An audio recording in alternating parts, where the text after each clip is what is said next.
కాకరకాయ ఫ్రై చేయాలన్నప్పుడు ఇట్లా రౌండ్ రౌండ్‌గా కాకుండా ఒకసారి మధ్యకు కోసి అప్పుడు కట్ చేసుకుంటే అంటే సెమీ సర్కిల్స్‌గా కట్ చేసుకుంటే మనం డీప్ ఫ్రై చేయకుండా షాలో ఫ్రై చేసినప్పుడు కూడా కాకరకాయలు మంచిగా వేగుతాయి.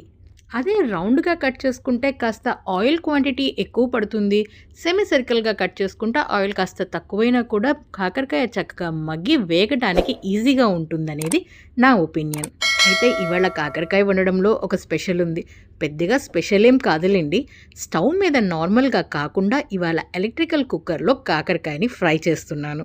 స్టవ్‌ల మీద వేరే ఐటెమ్స్ వండుతూ స్టవ్స్ కొంచెం బిజీగా ఉండటంతో టైం వేస్ట్ ఎందుకని నేను ఎలక్ట్రికల్ కుక్కర్‌లో ఇట్లాగా కాకరకాయని ఫ్రై చేసేస్తున్నాను. నాకైతే కాకరకాయని బాగా ఫ్రై చేసేసి దాంట్లో ఉన్న న్యాచురల్ చేదుని చెడగొట్టేయటం అయితే నచ్చదండి. ఫస్ట్ కొంచెం మగ్గపెట్టుకుని తర్వాత దాన్ని కాస్త ఫ్రై చేసుకుంటేనే దాంట్లో నేచురల్‌గా ఉండే చేదేదైతే ఉందో పూర్తిగా చచ్చిపోకుండా ఉంటుంది. అటువంటి కాకరకాయలు తింటేనే కాకరకాయలో ఉన్న బ్రహ్మాండమైన న్యూట్రిషన్ మన బాడీకి లభిస్తుంది. కాబట్టి ఫస్ట్ కొంచెం తాలింపులో మంచిగా పప్పులు, కరివేపాకు, జీలకర్ర అన్నీ వేసుకుని కాకరకాయ ముక్కలు, ఉప్పు, పసుపు వేసేసి మూత పెట్టి ఫస్ట్ కాస్త మగ్గనిచ్చి మగ్గిన తర్వాత తీసి ఒక 2 మినిట్స్ అలా వేపుకుంటే చాలు.